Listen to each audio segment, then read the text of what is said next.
But first, I just want to tell you about Coffee Breaks. So, Coffee Breaks is a way for our followers to connect with us on Facebook Live as we talk with local professionals, leaders, advocates, researchers who are dedicated to child and family well-being.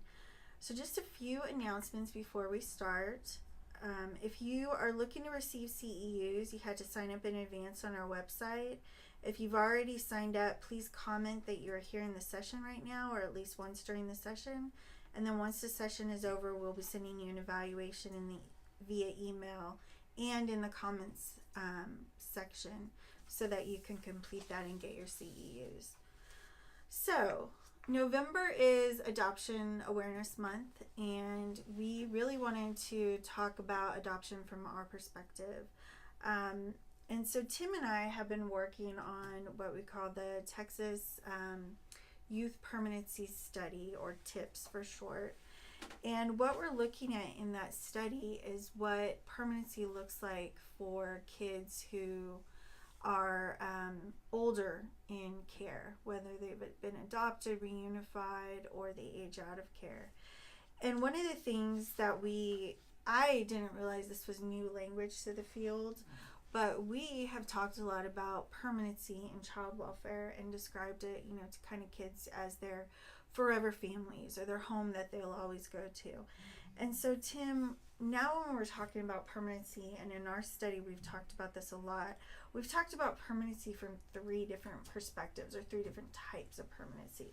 So can you tell us a little bit about what those 3 types of permanency Sure. are? So first and foremost is legal permanency. And legal permanency is sort of the permanency outcome that people in child welfare are most concerned with. That is when the legal guardianship of a child transfers to a different person. So that could be the biological family, that could be a relative, or that could be somebody else, like somebody who's adopting the child. And so legal permanency is when the system is effectively done with the kid. The youth is no longer under CPS, in foster care, and they're outside. Another aspect of permanency is relational permanency, and that is not something that's measured really anyway today. It's not measured through the courts, not measured in CPS. This is really more of a qualitative dynamic that exists between the child and the family. And so factors in relational permanency would be, does the kid feel close to the people that they're around? Do they feel like they're a family? Are they being treated well?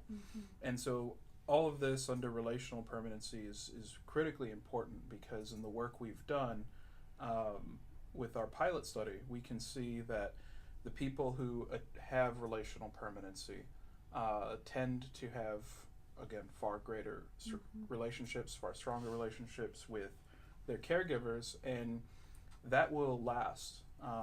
Sometimes even if the kid doesn't get adopted, doesn't get reunified, they stay connected with people.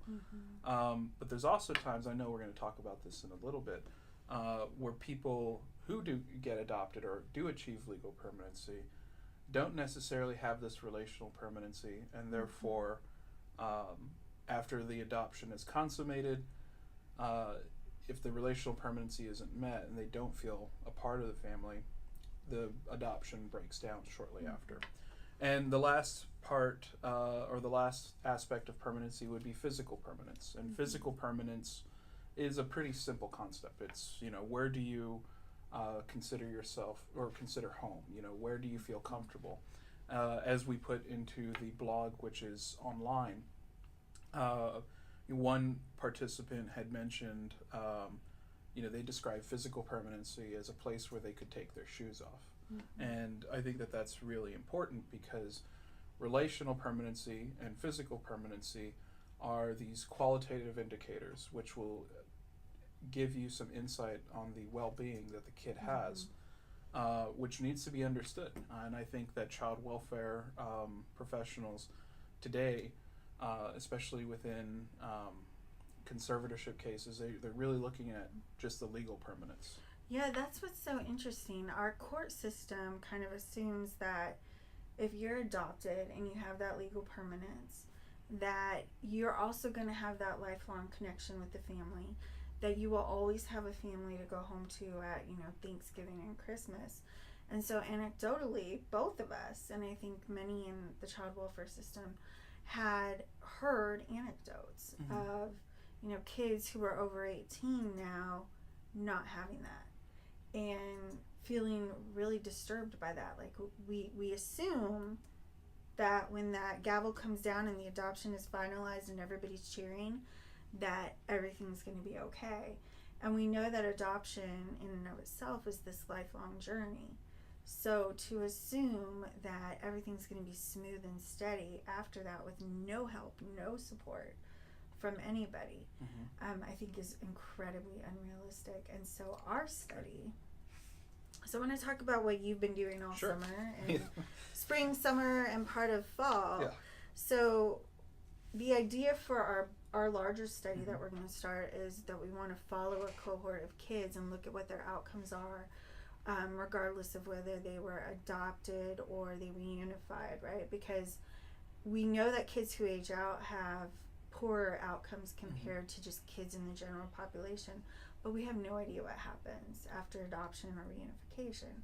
And so before we did that larger study, we looked to see, we basically tested our instruments with kids who had formerly been in foster care. And so you spent all this time interviewing 30 former foster youth to kind of ask them about permanency and what that looked like in young adulthood. And it was interesting. So I would say we came up with, 3 primary findings. And so the first one, legal permanency is not always permanent. That's right. We had people in our study that had been adopted at some point during their childhood or adolescence, and some of these broke down. And some of them broke down prior to them turning 18 and required them to go back into foster care. And some of them broke down shortly after 18. One participant actually had turned 18 and was kicked out pretty much right at their 18th birthday.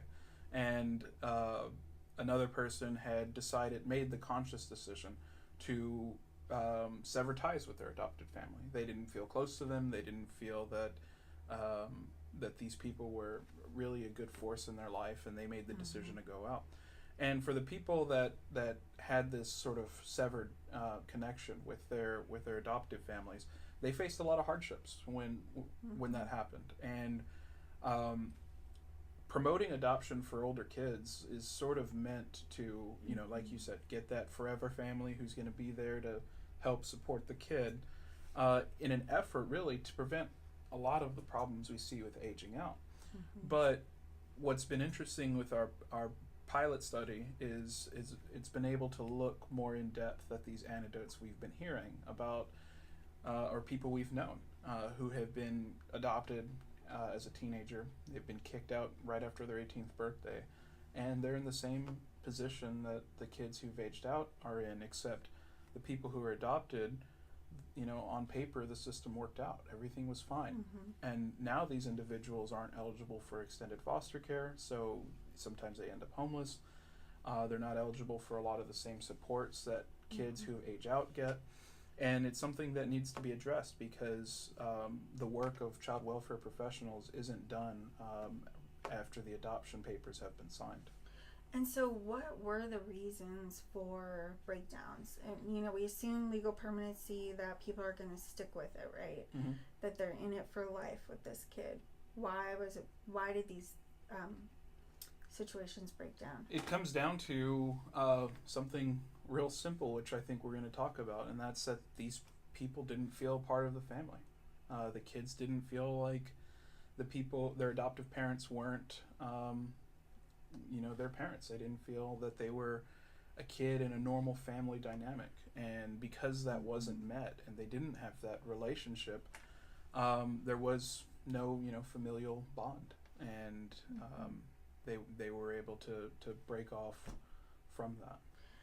And so the second big finding picks up on that relational permanency matters the most. Right. We assume in the child welfare system for many reasons that once you're out of the system, everything should be fine for you. And part of that is because they're no longer in care. We don't track their outcomes. But also, the state's responsibility at that point is kind of pulled back. So we focus so much on that, right? We focus so much on adoption. Let's get you adopted. But really what we found was that what matters most to kids is not necessarily who adopted them per se, but who's there for them. Right. Yeah, who's there for them and who do they feel connected to? And that's critically important. So the relational permanency and the importance that it has really became apparent with understanding, because don't get me wrong, there was a lot of people, and I don't want the audience to neglect that there was a lot of people that things worked out, and it worked out even at older ages. Right. And there was also people that even though they didn't get adopted, they felt that a particular foster family or somebody that had been in their life was their family, as they would sort of imply. When I would interview them, they would suggest that I didn't get adopted, or this person's not related to me, but I consider them my mom, I consider them my dad, and they go to them regularly when they need help, when they are going through a tough time. They contact these people, and the people reciprocate. They're always there for them, and that's important. And so what contributes to this relational permanence? Well, there's a number of things. One would be a close belief, or a strong belief, that these people are their family. That's probably the strongest one. But how that's achieved is through different ways. I think we're going to discuss this here in a second, but normalcy is one of the primary ways that that's done. And normalcy in child welfare right now means really participation in age-appropriate developmental activities. So letting children be children, letting them have friends, letting them be in extracurriculars and sports and all of that. But it goes a little bit beyond that. It's also the belief that their situation is fairly normal, that there's nothing stigmatizing about them living with the family that they're with based on them being a foster kid. So when we had instances where people, for example, that were adopted and didn't have relational permanence, one of the main reasons was that the caregivers, or the adoptive parents rather, they had biological children, and they would treat the bio kids far superior than they'd treat the adopted kids.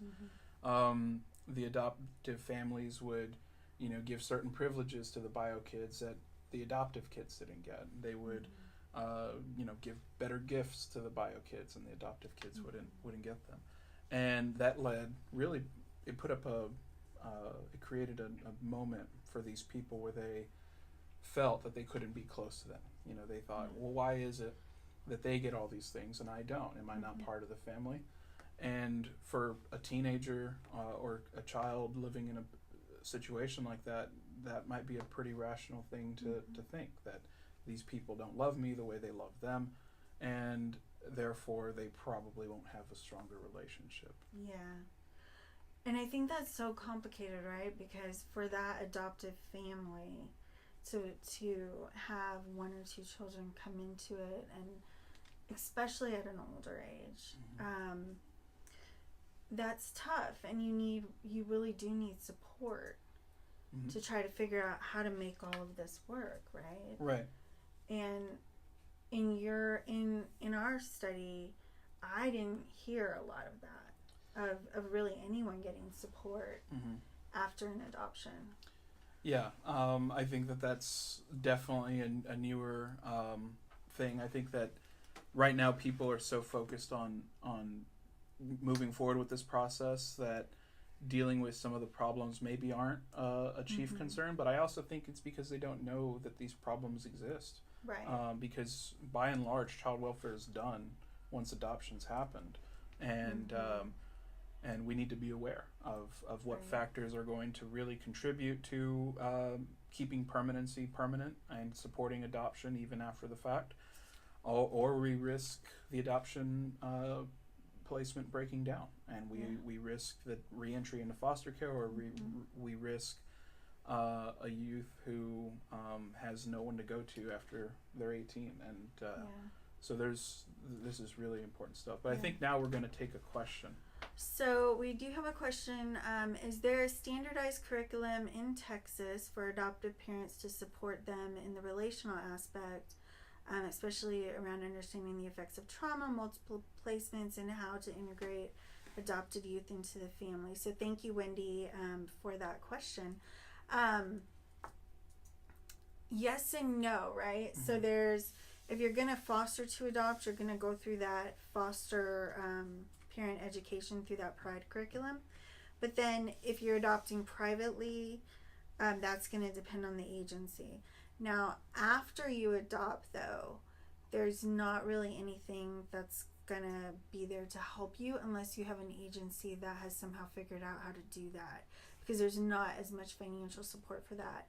So what I will tell you is one of the things we're doing in a separate project at our agency is we're working with the Quality Improvement Center for Adoption and Guardianship, which is based out of Spalding for Children. And one of the things they're doing is testing curriculum across the country to see how do we support post-adoptive placements. And in Texas, the curriculum that we are testing is called Pathways to Permanence. And it is a really interesting curriculum because it's for primarily kinship providers who maybe are on the fence about whether they want to adopt or assume care for a child because of behavior problems, probably, right? Mm-hmm. And so one of the things that curriculum has at its core that I really love is it really looks at adoption coming from a place of trauma, grief, and loss. And how do you parent a child who's experienced all those things? Because we often assume that, traditional parenting where you take a cell phone away or you put a kid in timeout is the way that we should parent every child. But for a child who's experienced trauma or for a child who's experienced intense grief and loss, removing things from that child is actually counterproductive. So there are some great curriculums out there that I think agencies can look at to try to use.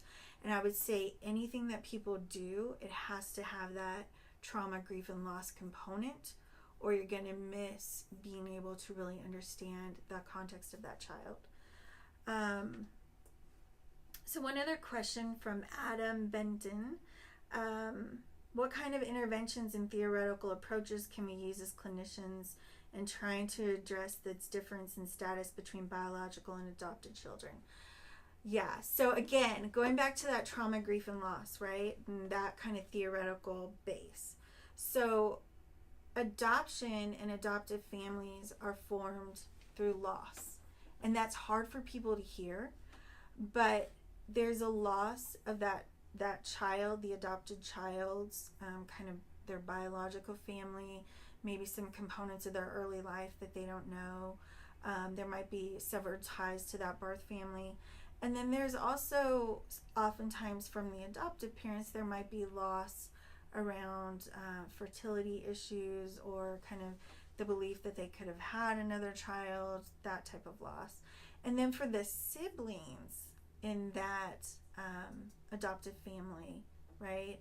What if they were bio siblings or siblings who were adopted before, right? There's a loss there for them too, because they're not the only ones anymore. So I think any clinical intervention has to be able to talk about that and honor that and address it. And it's hard to address that, which is why you really need some training on like trauma-informed approaches, and then to layer in that grief and loss part. So let me see here. When you're taking in an older child with the hopes of adding them to your family, how does one navigate and break through the older child's barriers? This is so interesting. Yeah. Do you want to take this? Sure. I think that this, and with Adam's question that he had just mentioned, some of this goes back to the foster care experience as well. Because that was one thing we wanted to assess in the study, and the way we designed our study was to see, how do the experiences that kids have in foster care impact their permanency outcomes, and how does it influence their trajectories to a certain degree. And there are some things that, when we're talking about relational permanence, some of the things that kids experienced while in foster care as adolescents, I think really do make an impact on whether or not they're going to achieve permanency. And so one of the things that remains constant amongst the vast majority of our participants is that the youth in care understand quite clearly that they're not being treated like a normal child. And that's probably the biggest factor that really detracts from their experience, and that unfortunately influences their stay in foster care in a negative way. So when looking at how do we break through the barriers, I think that what you have to do is really think about who's in front of you. And if you have in your mind that you're dealing with a foster child who has complex trauma histories, and they have a number of mental health diagnoses and a lot of behavioral issues and perhaps some legal issues as well, then the work's going to be difficult. It's going to be very hard. But if you look at them as a person in front of you, as a kid, a normal child, they might have some challenges, but understand that they're a normal kid, and think back to your own childhood. Think back to the experiences that other children not in foster care have. And if you look at them as a normal child and you try to meet them at that level, the work might become a little easier. And so the barriers, I think, are going to come primarily from this really contentious relationship that the kid is going to have with the system, and I mean everyone. That's well, and I don't know if you would agree with this too, but I think a lot of times people assume that, hey, I showed up for this kid, I'm here, they should appreciate me. And that is so No. And I think that's kind of a normal human thing, right? Like, yeah. I showed up, I'm here, stop being mean to me. Yeah. Right? Oh yeah. You can see that with caseworkers. Yes. We have a whole section where we're talking to participants about their caseworkers, and the caseworkers, they're busy. We understand that, and we've heard about this for a long time, that kids, especially older kids, sometimes have difficulty contacting them.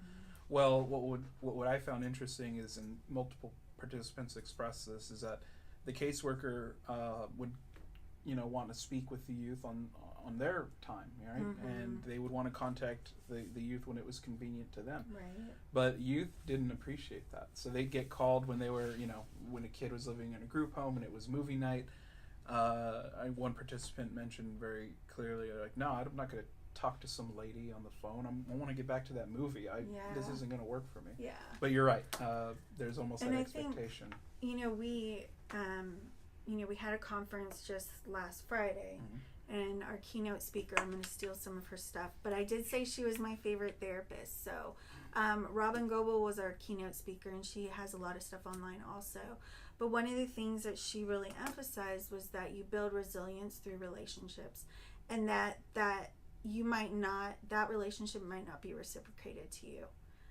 You might not see kind of that child is responding, but you still need to always greet that child and show them that you are enthusiastic, that they are there, that they are with you, and that they're talking to you, so that you're staying positive. Because I think a lot of people with just teenagers in general would come down on the kind of tough love response of, let me yell at you and tell you your business. Nobody responds to that, especially an adolescent who's trying to figure out their identity. And so there's not a perfect way to do it. It's really about trusting your gut and trusting your instinct to try to figure out, how can I stick with it with this kid? They might not reciprocate that they are happy to see me, but they see that I'm happy to see them. And so something in their brain is switching, right? They're responding neurologically to the fact that I am talking to them and I'm happy and I'm showing them that attention.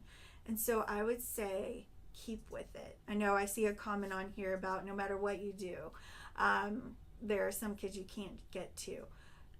You also might want to consider the fact that you might not be the right fit for that kid. They might be reacting to something about you that has nothing to do with with you and how you feel about them.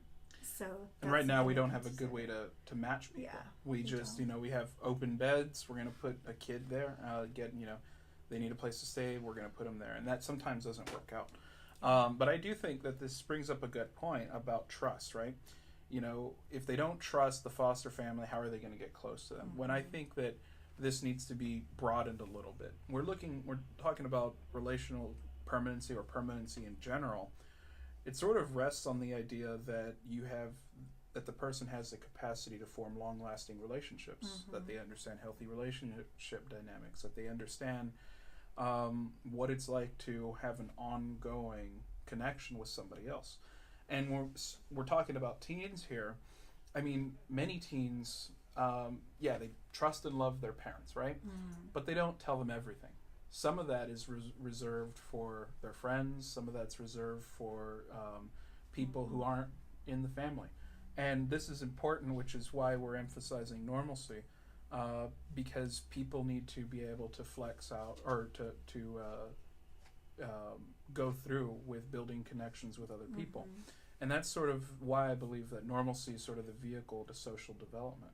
And so as far as the trust component, one of the reasons kids don't trust their foster families is because this came out many times in our pilot interviews, is because they feel that their foster families don't really care about their well-being. They don't let them go out and see their friends. They don't let them form new friendships or participate in normalcy activities. And that's sort of a barrier, I think, to a lot of this, and presents a big problem. So I'm going to take one last question, and I know we're about out of time, but so Valencia asked us, another factor to consider is many kinship placements who end up adopting do not have specialized training. I cannot agree with you more. That is one of the reasons that we are involved in testing and intervention. It's just in Region 7 right now, DFPS Region 7, which is Central Texas, looking at how do we provide that. And we've gotten amazing feedback from the people who have gone through that training. And again, I can't emphasize it enough. Trauma, grief, and loss. That is what is at the core of it. And that's what's really helping parents break through to understand what's going on with kids. So thank you for that question, and I appreciate all of the questions, and I know Tim and I could probably talk about this for 2 or 3 hours without stopping. But we will probably be back, or I can probably guarantee you that we will be back to talk a little bit more about our permanency study that we're doing, and also hopefully some of the other work around adoption interventions. And like I said, if there are agencies out there that are listening, specialized training around that, you want to look for those components, trauma, grief, and loss, in order to really connect with adoptive parents and get them to a place where they can adopt and have this permanency actually be permanent. So I'm going to stop there and just thank you so much for joining us. If you have additional questions, just please feel free to post them, and we'll be answering them afterwards. We would really appreciate your feedback. So even if you aren't receiving CEUs, please fill out the evaluation, which has just been linked in the comments section. If you signed up for CEUs, the evaluation form will also be emailed to you today, and you should receive your certificate of attendance within a week. We're always looking to host new coffee breaks. So if you or someone you know works with children and families, and you think that person would make a good guest to come and chat with us, it's super easy to sit and have me ask you questions. But thank you so much for joining us today, and just be on the lookout for future coffee breaks. Check us out on our website, and thanks for tuning in. Thank you.